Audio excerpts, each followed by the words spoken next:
If you've ever struggled with any of your fermentation projects, it might be the water you're using. Fermentation is basically a process of growing bacteria. And chlorine, well, it kills bacteria. First one you've probably already thought of is to buy a filter.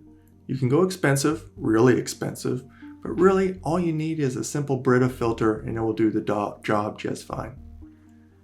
A less expensive way is to boil your water. They say 15 minutes. The only issue with this is that you have to let it cool down. That's a yeah duh.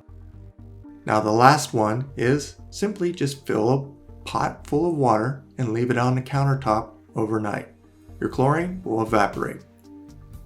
Hope this works for you as it did for me. Let me know in the comments below. Till next time, stay relaxed, keep on living.